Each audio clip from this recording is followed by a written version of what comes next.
I stood at the airport counter, my heart pounding as the clerk's words hit me like a slap. Your ticket's been cancelled, ma'am. Cancelled. My escape, my one shot at peace, gone.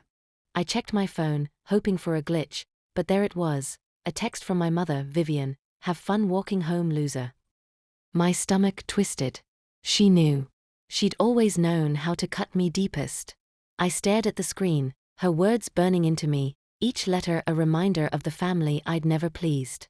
I'd planned this trip in secret, a week in Santorini to breathe, to feel the sun on my skin without their judgment. For once, I thought I'd outsmarted her. Vivian, with her hawk-like grip on my life, had sniffed it out. How? I'd been so careful, booking the flight with my own money, telling no one. Yet here I was, stranded in the terminal, the weight of her spite pinning me down. I sank onto a bench, the hum of travelers blurring around me.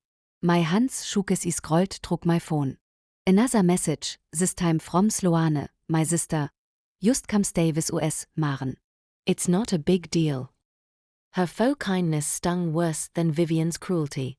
Sloane, the golden child, always ready to swoop in with her perfect life to save me. I closed my eyes, memories flooding back. Vivians cold stare wen I brukt home my first art award, a clumsy watercolor of a sunset. Sloane's grades are what matter, she'd said, tossing my painting aside. Grant, my father, hadn't even looked up from his paper. They'd always loved Sloane more, her poise, her charm, the way she mirrored their ambition. I was the dreamer, the misfit, the one they tolerated. I thought of the time I broke my ankle at 12, hobbling home from school.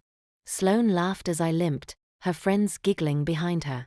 Clumsy Maren, she'd said, while Vivian scolded me for being careless. That memory sat heavy in my chest, a wound that never healed. I called a rideshare, too drained to think.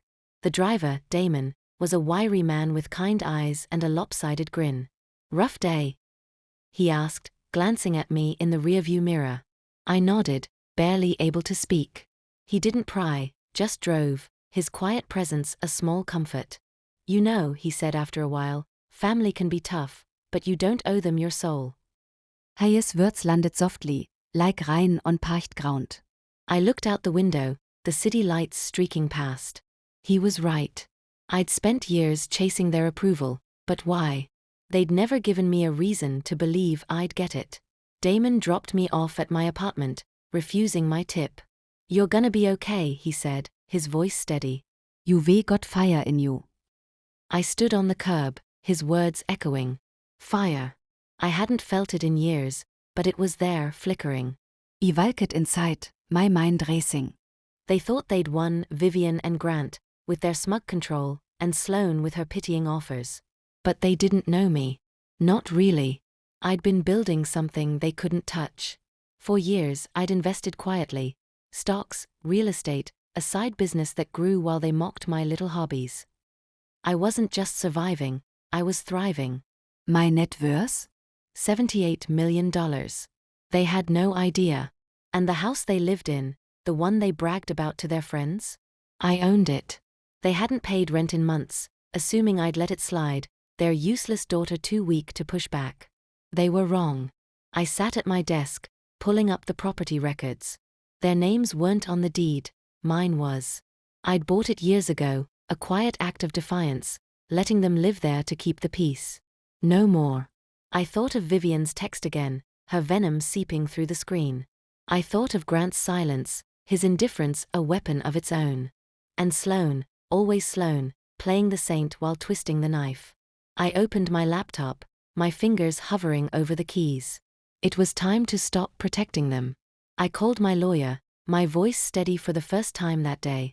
Prepare the eviction notice, I said. And get the sheriff ready.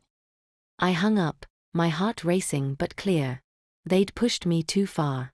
I pulled out my phone again, replaying a voicemail I'd saved from months ago. Vivian and Grant, plotting to sabotage my plans, their voices smug as they laughed about canceling my flight. They thought I wouldn't hear. They thought I was too weak to fight back. I saved the recording, my resolve hardening. This wasn't just about the house or the money. It was about me, finally choosing myself.